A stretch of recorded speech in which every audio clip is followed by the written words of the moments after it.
Boa noite, gente. Tudo bem? Que dia lindo, não? Que noite maravilhosa, histórica. Estou muito feliz de poder fazer parte disso aqui junto com vocês. Era o melhor lugar que eu poderia estar. Eu tenho certeza que vocês também, porque a gente juntos, nós todos juntos, estamos escrevendo um capítulo muito bonito na história da Igreja Batista de Água Branca e na história da Igreja Evangélica Brasileira. Amém por isso? Amém. Eu gostaria de expressar minha gratidão a Deus, inspirar você, a comunidade que você faz parte, não sei se todos são da IBAB, a estarem aqui conosco nessa jornada, essa jornada de formação, para que a justiça corra como um rio perene e a retidão como uma corrente que nunca seca. Estão preparados? Então, não vou demorar mais aqui, sem mais delongas. Eu vou chamar quem a gente convidou para esse momento tão especial. E a gente aqui vai receber cada um do jeito que a gente faz, aquele jeitinho ó, cheio de afeto, cheio de amor, tá bom? Vou sentar aqui e vou chamar a nossa primeira convidada. Ela é consultora, psicóloga, mestre em psicologia social pela USP, já foi citada aqui com muito carinho, Mafuane Odara. Seja bem-vinda.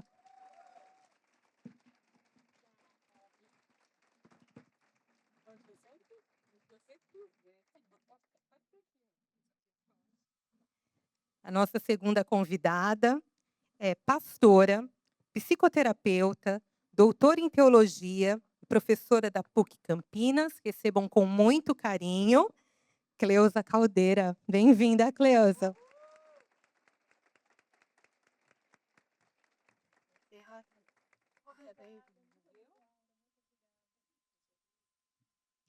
Para completar essa mesa, ou melhor, essa roda, eu vou chamar aqui o pastor, teólogo, mestre em educação pela PUC, coordenador do FCN-BAB, querido amigo Zé Malu.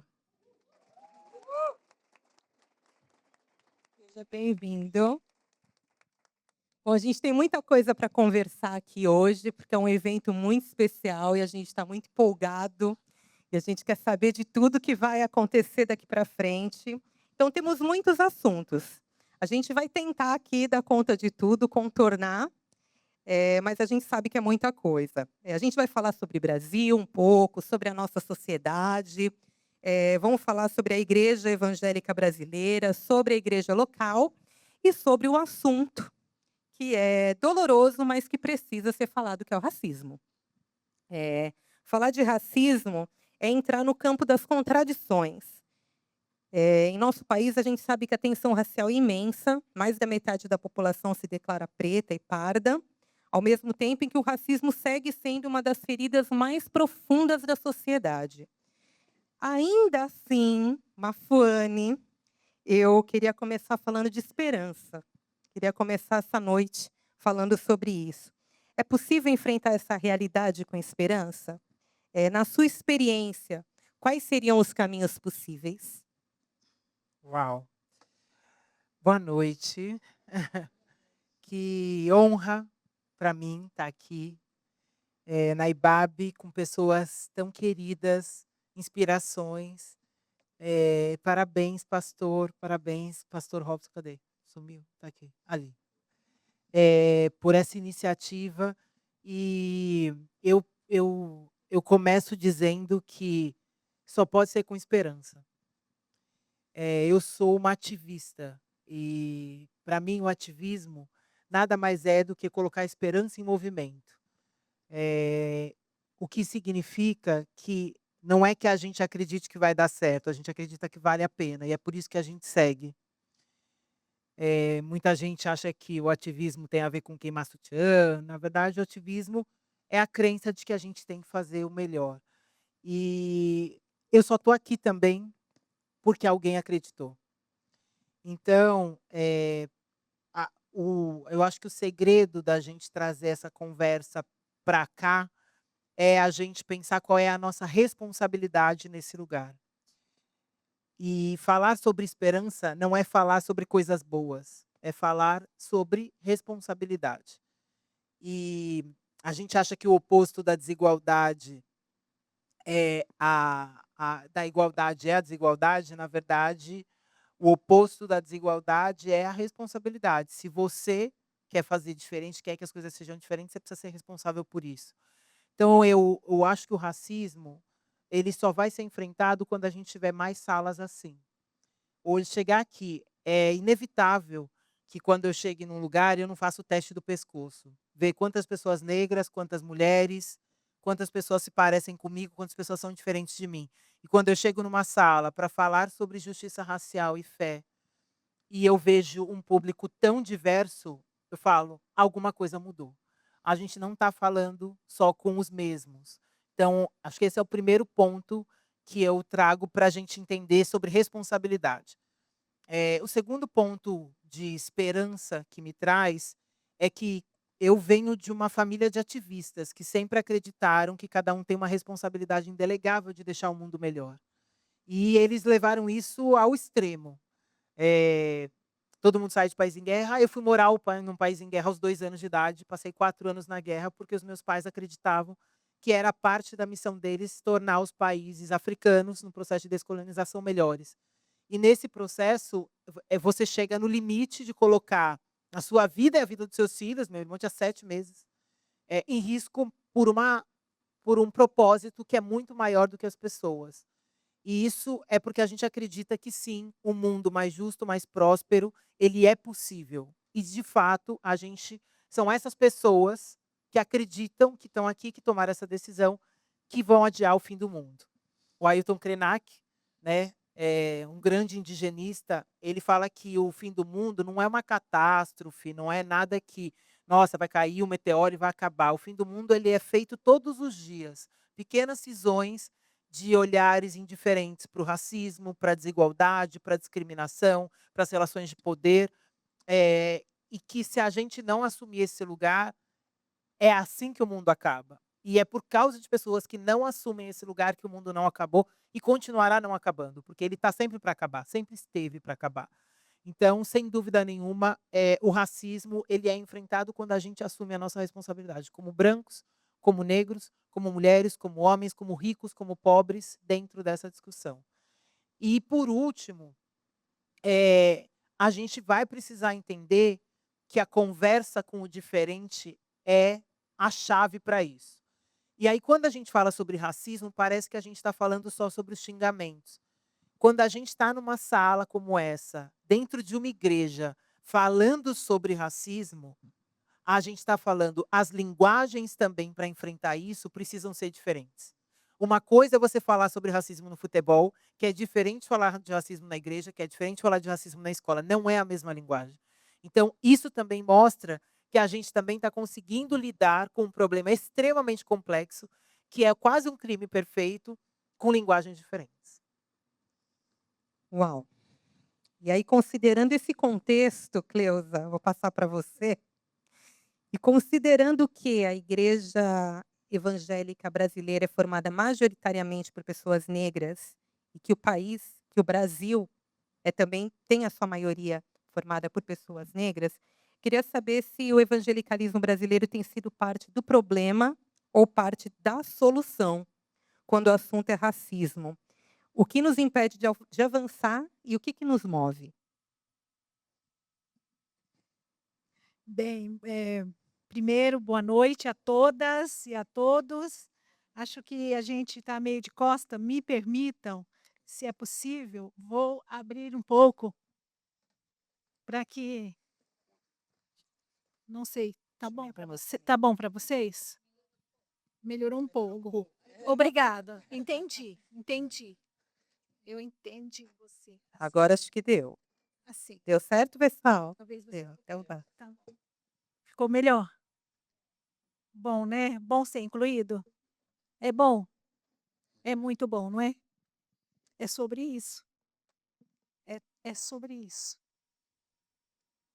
Ah, primeiro, quero muito agradecer a Débora, ao José, a todas as pessoas que estavam envolvidas, estão envolvidas nesse projeto, que me convidaram. Ah, eu não sei, é uma coisa de Deus mesmo, eu estar aqui hoje. O improvável era houve outros convites para estar com vocês, eu nunca pude vir. E agora, quando eu realmente não poderia, que tudo dizia assim: "Não vai aceitar", e eu aceitei. É umas coisas que a gente não entende, né. E eu estou muito agradecida de estar aqui hoje, porque cantando essas canções da minha época de seminarista, né, e relembrar as promessas de Deus, e eu quero dizer que estar aqui hoje é também para mim o cumprimento das promessas de Deus na minha vida. Ah, eu sou mulher do sul do Brasil, né, negra de pele clara, eu sou paranaense, e eu comecei minha formação, minha vida cristã dentro de uma igreja de classe média alta em Curitiba, uma das regiões mais racistas do Brasil, né. Eu desconheço cidade mais racista do que Curitiba. Ah, mais ou menos, né, agora eu moro em Campinas, elas estão empatadas. Jundiaí, é. Mas Campinas foi a última cidade do Brasil, do mundo a abolir a escravidão. Vocês sabiam disso? A última cidade do mundo a abolir a escravidão foi Campinas. Imagina, gente, a estrutura da cidade para uma pessoa negra entrar. Apesar que eu me sinto bem lá, mas assim, a gente vivencia o racismo todos os dias. Eu falo que o racismo é como a metáfora do inferno, né, utilizada, por Jesus. Sabe, o bicho que corrói a carne, é o fogo que queima e nunca se apaga. Esse é o racismo que a gente negra experimenta. Então, eu vivi o racismo, a minha consciência, viu, de negritude, nasceu dentro da experiência cristã, nasceu junto. Eu era católica, sincrética, e aos 21 anos eu fiz a experiência de conversão cristã, dentro de um cristianismo, protestantismo histórico, branco, eurocentrado, e eu era pobre, sem família e negra. Mas, eu não sabia que eu era negra, eu sabia que a gente é diferente, né, a gente cresce sabendo que a gente não é igual, mas a gente não tem consciência de negritude, né. Então, eu realmente me descobri negra quando eu fiz a experiência cristã numa igreja rica, e que eu comecei a fazer essa leitura, né, do espaço, e falei: "Só tem eu aqui como eu". E eu dizia para Deus: "Não é possível que aqui seja o meu lugar. Não, Deus". Então eu comecei a frequentar todas as igrejas de Curitiba, todas, buscando uma igreja. Todas, conhecia todas as portinhas de Curitiba, todas, todas, buscando uma igreja. E Deus falava: "Lá é o seu lugar. Lá é o seu lugar. Não é possível, Senhor, o meu pastor, o pastor da igreja é branco de ficar vermelho. Quando ele fala, ele fica vermelho. Lá não pode ser o meu lugar". E Deus falava: "Lá é o seu lugar". Isso era o ano de 1996. Então eu só estou contando isso, porque tem muito a ver com tudo que nós estamos falando, essa construção, e foi muito difícil ficar naquele lugar. Foi muito difícil entender que Deus tinha um projeto para a minha vida naquele lugar. E eu fiquei. E foi difícil ficar. E nós vamos falar sobre isso, né, os sentimentos que despertam em nós, estar nesse lugar que não foi construído para nós. Ou melhor, um lugar que foi construído para nos expulsar. É um lugar que só de olhar a estética, né, colonial, diz assim: "Isso não é para você. Nem entre nessa escadaria, nem ousa". E aí foi miraculosamente, o Senhor foi trabalhando, eu fui para o seminário, eu virei pastor, né, eu estudei teologia, gente, eurocentrada, branca. Então, e foi assim que eu me tornei teóloga, negra. e faço teologia negra hoje. Por conta dessa experiência dentro do mundo evangélico. Um mundo que me expulsava, que não só criava feridas, mas colocava o dedo na ferida e não curava. Não havia bálsamo de Gileade que curasse a minha dor. Vinda da comunidade de fé, eu não encontrava. Eu fui buscar a cura. Mas aí a gente hoje, né, passados 30 anos, estar numa igreja batista. Uau! Eu sou presbiteriana, né? Vocês sabem, né? Presbiteriana. Que é para ser, né, mais avançada, não quer dizer, mas assim, mais progressista, né, em geral. Era, quando na minha geração era, hoje não é mais. Mas estar aqui com vocês já é um milagre de Deus. Vendo vocês fazerem essa discussão, criar um programa, ter espaço para letramento. Então, aí a pergunta, né, em relação ao evangelicalismo, né?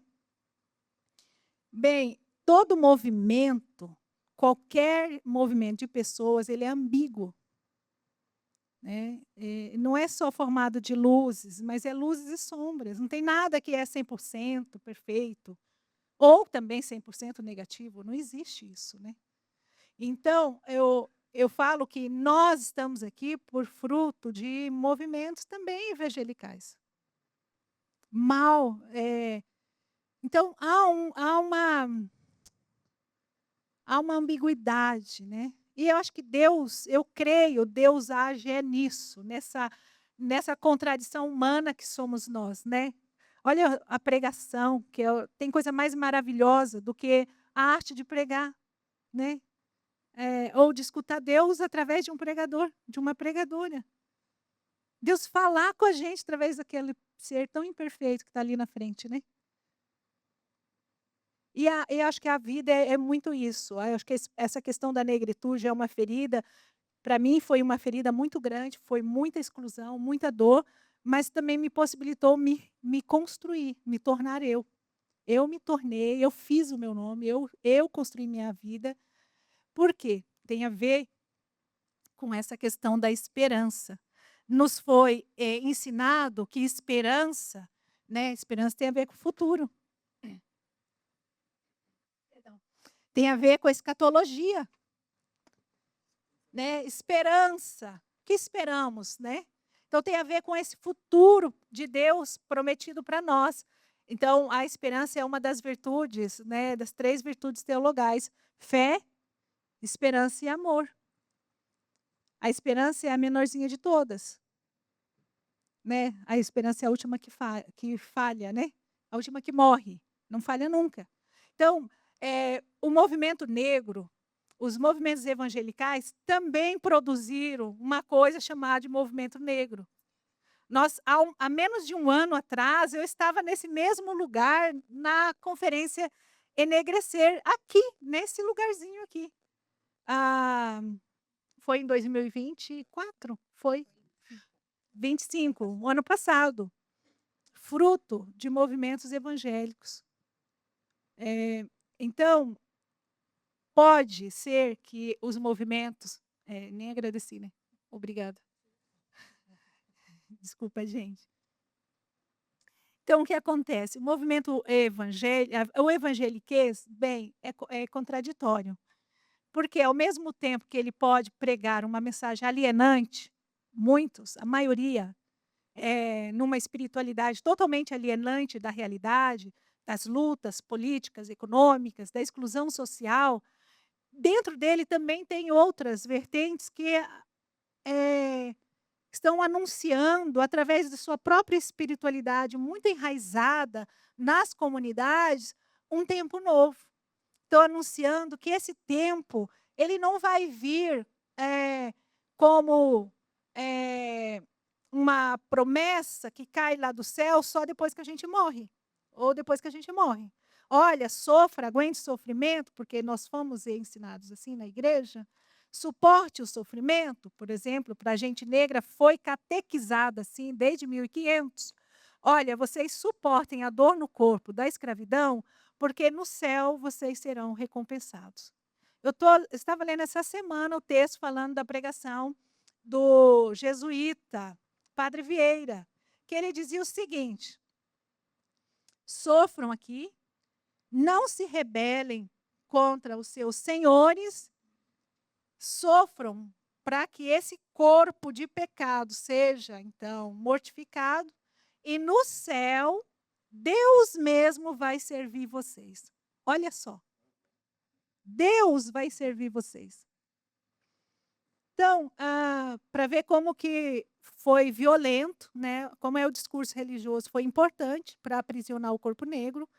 Então, eu creio que nós estamos hoje enfrentando caminhos contraditórios, encruzilhadas, né? Então, é possível seguir construindo, mas não numa esperança que aliene, mas uma esperança ativa, né? Onde que nós somos sujeitos da história. Deus age na história através de corpo de carne. Amém. Por isso Jesus encarnou. Jesus encarnou para mostrar para nós o caminho. Ele é o caminho, a verdade e a vida. Só é possível por meio desses corpos que se aquilombam, né? Ou que agem, que criam comunidade, que se enraizam na história. Encarnação é isso, é a esperança possível, né, para nós, comunidade negra, mas também incluindo os brancos, que ninguém se salva sozinho, né? Se salva em comunidade, ou então estamos todos perdidos. É isso, é ação, mas uma ação consciente, né? O Espírito age na nossa carne, na Amém. nossa história. Cleusa, muito, muito forte essa sua palavra de seguir construindo, né? Que bonito. E acho que se relaciona também muito com o que a Mafone falou, de colocar a esperança em movimento. E quando a gente vai movimentando tudo isso, a gente chega aqui, a gente aterrissa bem aqui, ó, na IBAB, né? No programa teológico Fé e Justiça Racial. Então, Malu, a gente sabe que nesse universo tão contraditório, um projeto ele pode nascer da alegria de celebrar, mas ele também de fortalecimento de identidade, mas também ele pode nascer de uma angústia, de uma lacuna. E então eu queria saber no seu coração como é que nasce esse projeto e como que você vê ele se movimentando em esperança. Bem, obrigado, Débora. Uma das coisas que me toca quando a gente estava construindo a proposta do programa, inclusive eu falei para o pastor Robson, olha, a gente vai botar fé e justiça racial, e não teologia negra. E eu fiquei pensando muito sobre essa questão da fé e justiça racial, porque é possível vivermos uma fé, experimentamos uma fé que está aquém ou que não se comprometa com o projeto de justiça. E nós somos de tradição protestantes e evangélicas. Eu sei que no nosso imaginário, quando nós falamos sobre fé, existem várias possibilidades de nós falarmos sobre fé. Mas eu penso que tem algumas possibilidades que nos dificultam, a gente como cristão, evangélico e protestante, de vivermos uma fé que se comprometa radicalmente com a justiça. E aí eu vou falar depois, num segundo momento, então, de como nasce isso. Eu acho que existe uma maneira da gente pensar a fé, que eu estou colocando como a primeira, a fé como uma categoria da transcendência. A fé como aquilo que nos preocupa como último, como Tillich chama isso, né? Essa fé transcendente que está muito mais preocupado com as coisas da metafísica. E nós somos de uma tradição evangélica que nós ouvimos no nosso discurso que a questão mais importante, o drama mais importante é o céu e o inferno, certo? E a gente tem que gastar toda a nossa vida para garantir esse lugar. E não apenas isso, nós somos de uma tradição de salvação de alma. certo? Nossa fé, o que que é? Então, a fé cristã, ela tem essa dimensão transcendental, do outro mundo, da outra realidade, e que ela tem pouca implicação na materialidade, até porque a matéria é má, né? O espírito é que vai para Deus e a carne vai ficar. Então, é uma fé muito neoplatonizada. E essa fé nos dificulta a gente viver a experiência, ou a gente discutir nas nossas comunidades religiosas o racismo. Porque se o corpo não vale, é a alma que vale, então não interessa. E que na realidade não é que o corpo não vale, alguns corpos valem. Então, se o corpo negro, indígena, não vale, a gente vai pregar para a alma dele ser salva. E nós somos de tradição que a gente tem que ganhar a alma para Jesus. Como que se no Evangelho, Jesus tem uma preocupação de ganhar a alma. Isso é muito mais uma preocupação neoplatônica, porque Jesus está comprometido com a salvação do humano integral. E desse humano que tem corpo, tem carne, desse humano da cultura, desse humano que é gente, desse humano que está atravessado não apenas com os dramas espirituais, metafísicos, mas desse humano que está atravessado com os dramas sociais, econômicos, raciais. Jesus se importa com isso. Então, viver a experiência da fé evangélica, num primeiro momento, que nos dificulta a conversarmos sobre racismo na nossa comunidade religiosa, ela tem esse entrave porque ela tem essa preocupação. E como que se preocupar com corpos negros marginalizados que todos os dias estão morrendo, não é uma preocupação última. Para nós é preocupação última. Não é a transcendência e morar no céu. A gente vai, mas a gente crê que o céu tem implicação no aqui e agora. Então essa fé nos dificulta a gente conversar sobre isso. Tem uma outra maneira da gente imaginar a fé que também nos dificulta, porque não dá para experimentar o divino ou o sagrado sem que a gente produza um tipo de linguagem, um tipo de dogma, um tipo, uma categoria simbólica para tentar traduzir essa experiência que nós vivemos como comunidade. E o grande problema, para mim, não é o dogma. O grande problema é que o dogma sempre foi atravessado, a doutrina, por uma experiência histórica de poder e de interesse. Então, a quem interessa uma fé ou uma declaração doutrinal que no século passado dizia: vós escravos, obedecei a vosso Senhor. Para quem interessa?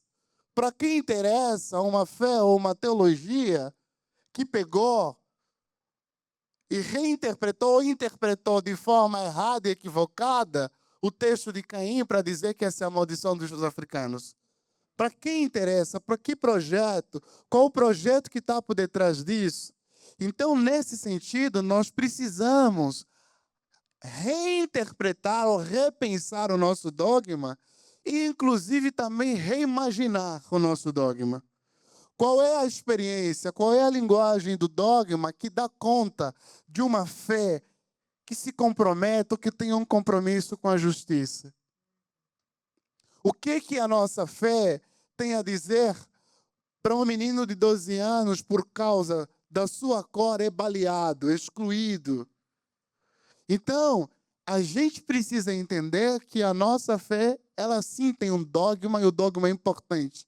Mas que dogma? Qual é o interesse que está por detrás disso? Nós precisamos repensar. E eu penso no último momento que dá para pensar também a fé nessa categoria meio que sagrado e profano, essa fé meio que dual. E para nós, os protestantes, durante muito tempo, nós sempre pensamos essa fé da relação do sagrado e profano. E a grande questão é: quem disse que é o sagrado e quem disse que é profano? Não, a cultura negra, o corpo negro, não é sagrado. Esse movimento, esse corpo pulsante, vibrante, em movimento, calma aí, não é assim. Tem que ser um corpo mais racionalizado. Nos modelos cartesianos. A gente tem dificuldade de pensar sagrado e profano, e quando a gente pensa sagrado e profano, porque a fé está sempre nesse lugar, quem é profano? Tem a ver com a nossa história, com os nossos corpos. Se o meu corpo é profano, se a minha história é profana, se a minha vivência é profana, se a minha potência é profana, então eu posso ser subalternizado, porque eu não consigo converter você. Porque o profano a gente exclui, a gente mata, a gente subalterniza, a gente torna inclusive um instrumento de objeto, a gente domina, a gente escraviza. Por quê? Porque quem determina quem é sagrado, que é profano, é uma mentalidade eurocêntrica, eurocentrada, que determinam isso. Então, é possível no nosso meio evangélico protestante pensar a fé a partir desse lugar. E não tem como a gente pensar sobre raça nas nossas comunidades de fé sem pensar esses atravessamentos todos, porque só assim a gente consegue repensar e reimaginar uma comunidade possível, que eu acho que esse desafio que a IBAB tem se comprometido ao longo desses 9 anos. Como a gente pensa? Então precisamos repensar o nosso dogma, precisamos repensar pensamos pensar o nosso corpo. Oh, é tanto movimento aqui, calma aí, nós somos protestantes, mas protestantes de que tradição? A gente não tem muito movimento, esse gingado aí, esse atabaque não é de Deus. Então a gente precisa repensar, mas não apenas repensar, mas reimaginar a nossa fé, porque ela sim sempre operou na categoria colonial, especialmente nesses últimos 5 séculos. Então acho que num primeiro momento a experiência de repensar um curso teológico, fé e justiça racial, ela surge justamente nesse lugar de como nós vamos construir uma comunidade capaz e corajosa de repensar a nossa fé e de reimaginar para possibilitar construir espaços, não apenas espaços seguros, mas espaços de pertencimento, espaços de reconhecimento, aonde a minha alteridade, aonde o meu jeito de ser está, não precisa ser mais questionado. Isso é um desafio. Isso é um desafio para nós como comunidade. Então, o curso surge justamente a partir desse lugar aqui, da gente repensar e reimaginar a nossa comunidade. Amém, amém, amém, amém. Você falou a palavra que eu queria ouvir, pertencimento. É de Deus, está no meu roteiro. Porque eu também pensei muito nessa palavra. Eu falei, essa palavra vai aparecer aqui nessa primeira rodada. E bem no finalzinho você falou. E quando você estava falando de corpos, né? Corpos que importam, que não importam, como isso faz a gente pensar no que é o pertencimento. E a Mafuane, ela tem uma frase que me impactou muito quando eu estava pesquisando para fazer essa mediação, que diz assim: a inclusão não acontece por acaso. Ela exige consciência, intenção e ação. Quando uma pessoa, instituição ou liderança não toma medidas deliberadas para garantir que diferentes grupos tenham acesso, voz, oportunidades e pertencimento, o que acontece não é neutralidade, é exclusão. Então, Mafone, eu queria continuar conversando com você ainda na chave da esperança. O que muda quando diferentes grupos realmente alcançam esse pertencimento que a gente está aqui sonhando, né? Qual a força desse sentimento quando a gente imagina uma sociedade mais justa? Uau! É...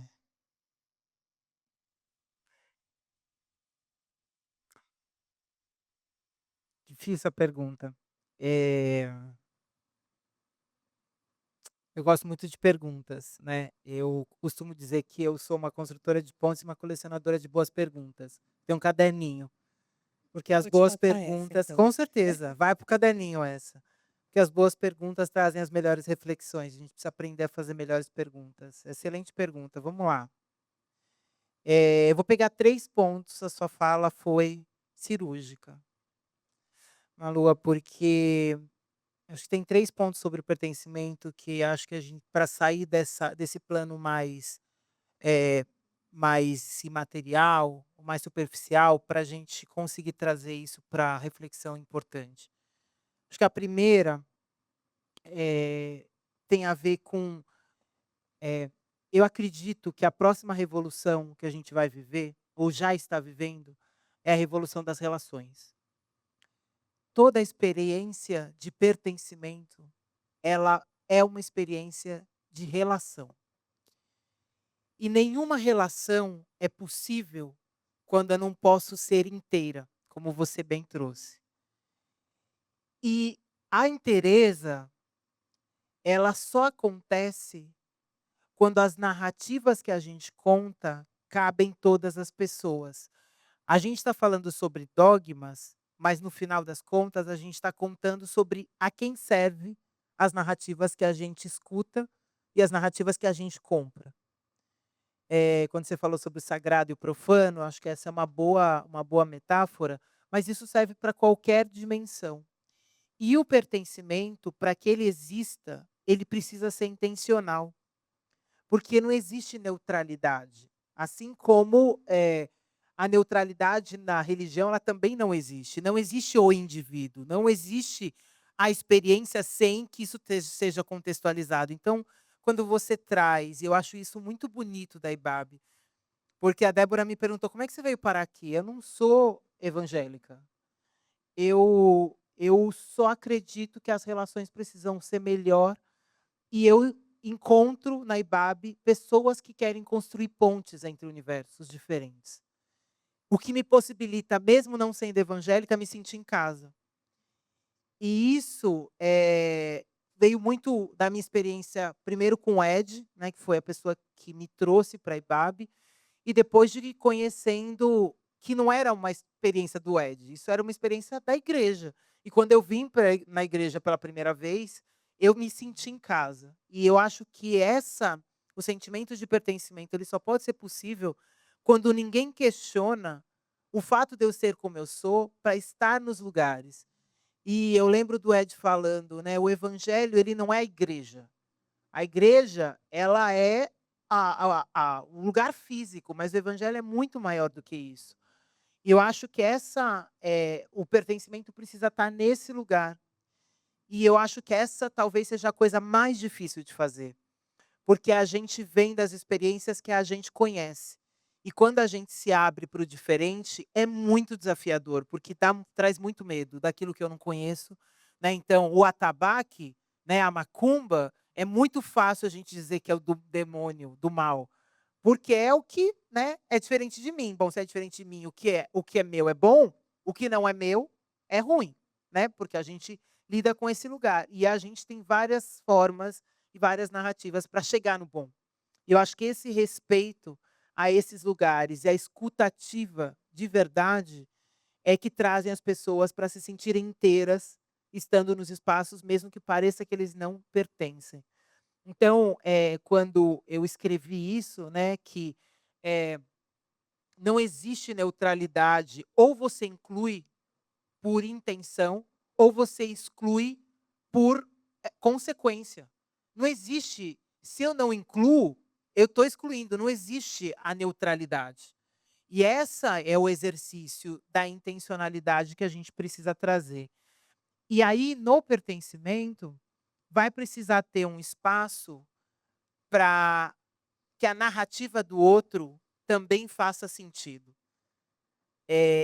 Isso é muito difícil, porque o dogma não possibilita essa reflexão. Assim, o dogma é o dogma, ele não pode ser questionado. Né? E se ele não pode ser questionado, que tipo de releitura? E se tem uma coisa tão importante, ou talvez a única e a mais importante que a gente vai fazer o resto da nossa vida, é reaprender a aprender. Né? O que não significa que o que veio antes não foi importante, porque a gente só chegou porque o que veio antes estava lá, mas significa que talvez o que veio antes não seja suficiente para o que vem depois. E a gente precisa estar disponível para conseguir continuar permitindo o pertencimento. Ontem eu estava discutindo um assunto que não tinha nada, não tem a ver com isso aqui, né? Eu adoro contar história, gente, tem um problema. Os repentistas com música, sabe? Você fala uma palavra e canta uma música, qualquer palavra que vocês falarem, eu vou ter uma história para contar. Eu tenho muitas histórias. E aí a gente estava falando sobre menopausa. eu estava liderando um grupo de mulheres líderes, e aí eu estava falando que hoje você tem 117 sintomas detectados para menopausa. Gente, 117 sintomas significa o quê? Que a menopausa é um fenômeno individual. É isso que significa.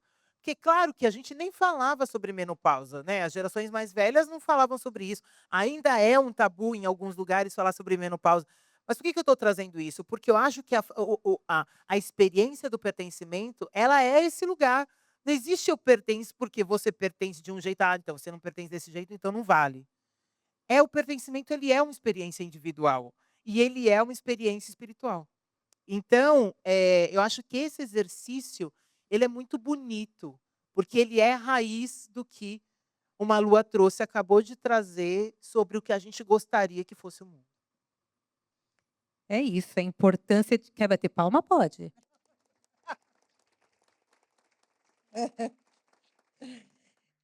Falar sobre essa importância de se sentir inteiro nos espaços. É algo realmente complexo. Vou pedir ajuda para a Cleusa, então, para nos ajudar a pensar um pouco mais sobre isso, nossa universitária. Considerando aqui o que a gente está falando sobre pertencimento, eu queria te perguntar, Cleusa, quando uma pessoa negra entra numa igreja evangélica, você já falou um pouquinho sobre isso, da sua experiência pessoal, e se sente não pertencente àquele lugar, que mensagem teológica essa experiência comunica? O que isso diz sobre o Deus que nós servimos? E o que o nosso Deus realmente espera de nós nesse contexto? Bem, a pergunta não é tão simples, né, complexa. Eu nem prometo respondê-la, né, assim, porque também, como é que a gente sabe, né, vou começar do fim, né, o que Deus espera de nós é o que está na Bíblia, né. Tá tudo escrito lá. A questão é como nós a interpretamos, né.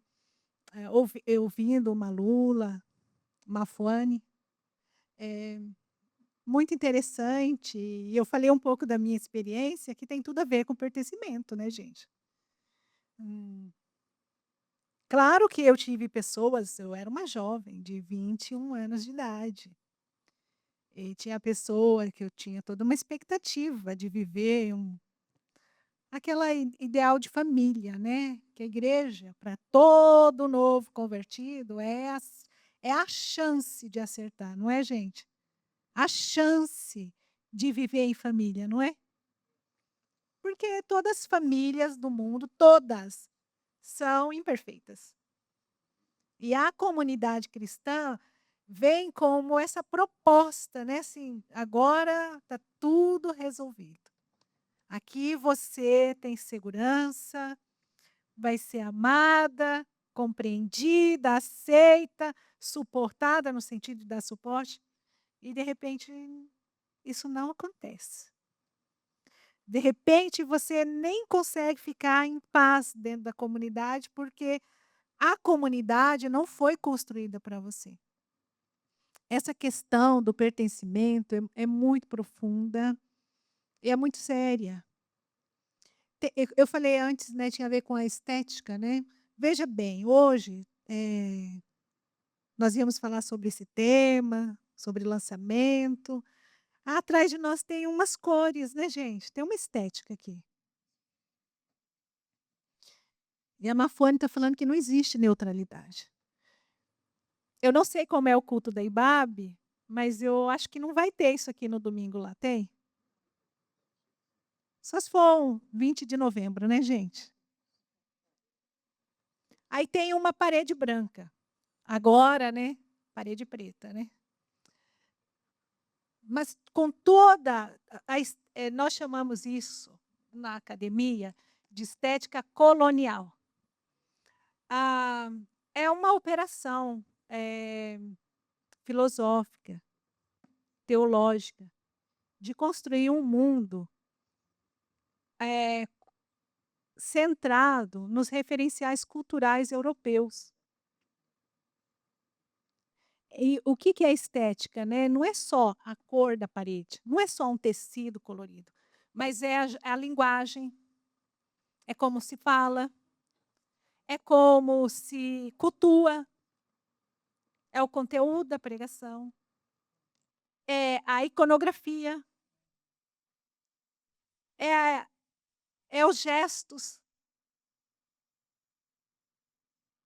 E aí uma pessoa preta, negra, africana, então, nem se fala, chega numa igreja evangélica, e católico não é diferente, né, não é muito diferente. O que ela vai sentir? Não precisa ninguém dizer nada, ela não se sente parte. E aí ninguém entende esse sentimento que brota dentro de uma pessoa que não se sente pertencente àquele lugar, por mais que ela queira pertencer. A mensagem diz: isso não te pertence, você não é uma de nós, você não é reconhecido nessa comunidade. E Deus, o Deus que é apregoado, que é estampado, inclusive no continente africano, é um Jesus, né, de olhos claros, cabelos compridos. Que imagem é essa? Não é uma imagem inocente, gente. Essa imagem não foi cunhada assim, despretensiosamente. Ela tem uma significação política muito poderosa para o mundo. Lembrando que tudo isso, né, o Malula estava falando, né, sobre a questão sacro-profano, e eu ficava aqui pensando, né, o quanto a gente estuda, quanto eu estudei 30 anos estudando teologia, para entender, gente, o que ninguém fala para nós na igreja. Assim, esse mundo que nós achamos, que nós até idolatramos, porque ele não pode ser mudado. Eu estudei no seminário reformado, né? E o que ensinavam no seminário? Eu até esqueci a pergunta, mas eu já vou pedir para ela me lembrar. Não, pode ir, vai em frente. Porque eu estou com esquecimento de verdade. Gente. Não, Depois imagina, pode ir. E aí, no seminário, passei 4 anos estudando seminário. Né? Eu entrei para o seminário com 24 anos. 3 anos depois da conversão. Já era um milagre. Igreja reformada, presbiteriana, independente, não envia recém-convertidos, sem família e pobre para o seminário. Eu estava lá. E aí eu ia para a biblioteca estudar, eu tinha recém voltado para a escola, porque eu tinha ficado 7 anos fora, porque eu sou uma pessoa negra, gente. Eu estou com lace, tá? Porque eu fiz cirurgia, eu estou sem cabelo. Mas eu, antes de fazer cirurgia, também usava lace. Agora, eu estou usando menos. Agora estou careca e estou gostando. Bem, só para... Por quê? Isso aqui faz parte também de uma técnica, infelizmente, né, agora com consciência, que é aquela da máscara branca do Fanon. Né? A gente tem que usar, eu usei isso a vida inteira na minha igreja, para ser aceita. Tem que ficar menos negra possível, para ser reconhecida na sociedade. Tolerada, não aceita.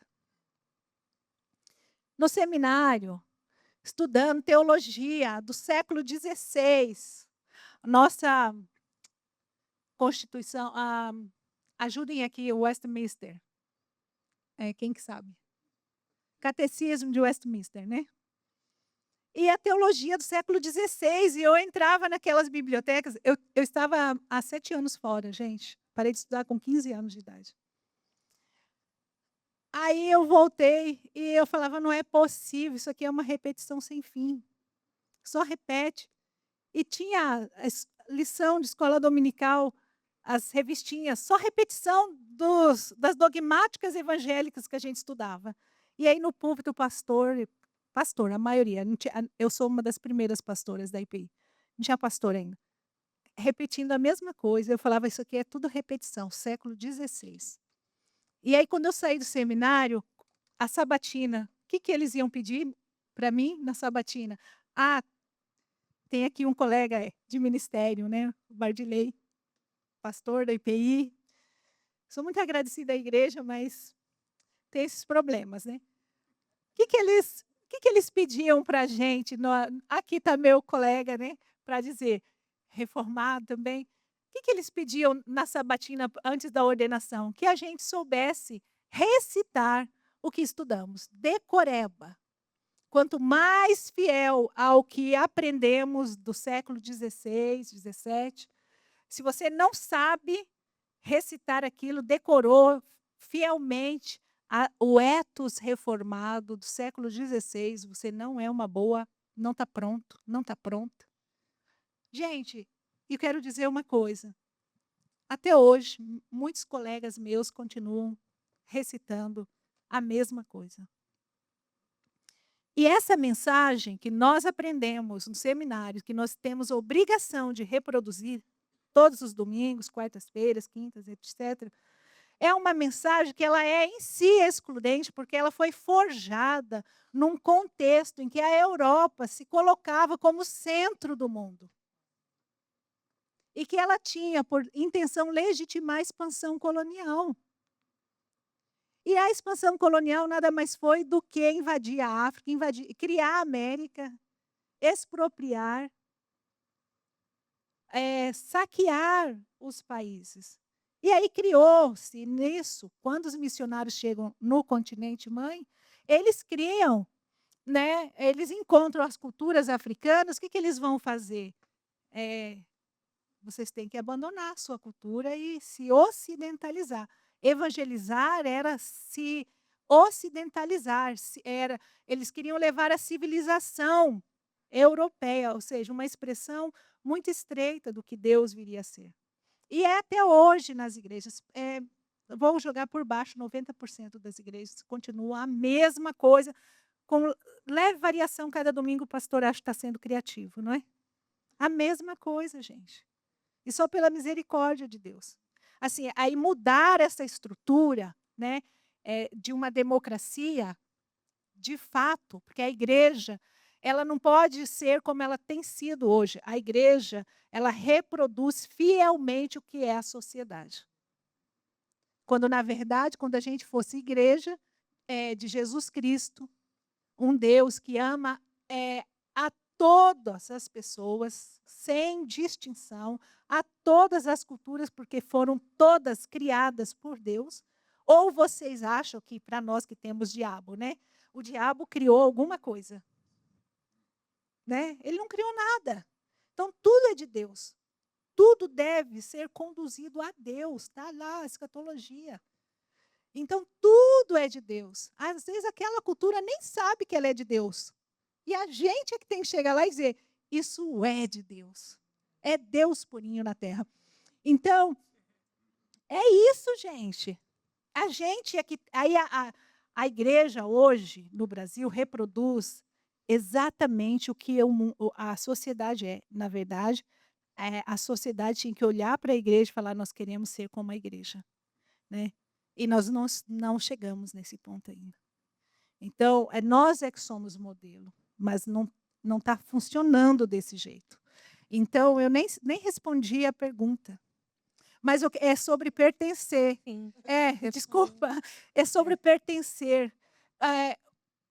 Existe um modelo estruturado que já faz parte do nosso inconsciente coletivo, de igreja. O que é uma igreja verdadeira, santa, pura? A gente já tem no nosso inconsciente isso. A gente negra, tem muita gente negra colonizado, seu inconsciente colonizado, que uma expressão de fé negra africana para ele é do diabo. Esse é o negro que está colonizado. Então, e olha, eu fui a muitos países africanos, mesmo em países africanos estão colonizados. Ainda muito mais, porque é muito forte a colonização. Outros não. É uma ambiguidade também que a gente vê na África, né? Mas um pouco é isso. Não, eu já estou finalizando. Sim, desculpa. Eu já estou finalizando. Só para dizer isso. Nós precisamos fazer com que, primeiro, despertar, né, em nós a consciência crítica de que existe um modelo eurocentrado que é colonial, dominador, excludente, que está introjetado em nós. Em nós. Aí, tomando consciência, o que eu preciso fazer para quebrar esse modelo, assim, de dentro para fora e me abrir para a alteridade, aquilo que não sou eu, aquilo que até me espanta. Mas a Deus espanta, gente. A relação com o divino é assim, é marcada pelo mistérios tremendo, né? Causa medo, tremor, mas a gente permanece. Ou seja, porque Deus quer nos transformar. Então, eu acho que para lidar com esse problema do não pertencimento, não é só o sujeito que não se pertence, não se sente pertencente. Se ele não se sente pertencente, é porque a estrutura cria esse sentimento em nós. Isso aí são teorias políticas que a gente tem que ver, porque sentimentos que são introjetados em nós, que nós não pertencemos porque foi introjetado um sentimento em nós. Então já é consequência dessa estrutura que todos nós, querendo ou não querendo, alimentamos. Obrigada, Desculpa obrigada. aí, falo muito também. Não, foi ótima. Pessoal. Por favor, Mafona, pode complementar, por gentileza. Não, Imagina. acho pedir desculpa. Não tem culpa, não. Toda vez que a gente pede desculpa, a gente assume uma carga que não é nossa. E a gente adora fazer isso. Não faça isso, não. Exato. Não, eu acho, você acha que isso trouxe agora, só para a gente entender que o processo de descolonizar também passa para a gente entender que brancos e negros, mulheres e homens passaram pela mesma educação. Então, quando a gente acaba reproduzindo muitos dos estereótipos que a gente questiona, é porque a gente aprendeu na mesma escola, né? E é importante isso que você traz para a gente também não assumir de novo uma culpa e uma responsabilidade, dizendo assim, tá vendo? Ó, as mães é que tem que educar os meninos. Não, gente, a sociedade tem que educar. Né? Porque senão a gente dá de novo uma responsabilidade para as mães. Ah, não, porque os negros também discriminam, porque os negros também. A gente aprendeu na mesma escola, né, então acho que é esse é o exercício que a gente mas que você trouxe, era isso que eu queria complementar só para a gente conseguir entender como isso é tão enraizado, que mesmo quando a gente quer, e essa é o exercício da empatia, né, que é você conseguir entender que muitas vezes você é o opressor da própria opressão que você está tentando combater todos os dias. E essa é a intencionalidade, passar por aí, para essa autorreflexão o tempo inteiro, a vigia o tempo inteiro, de que a gente também não pode reproduzir aquilo que a gente está tentando combater, né. Obrigado.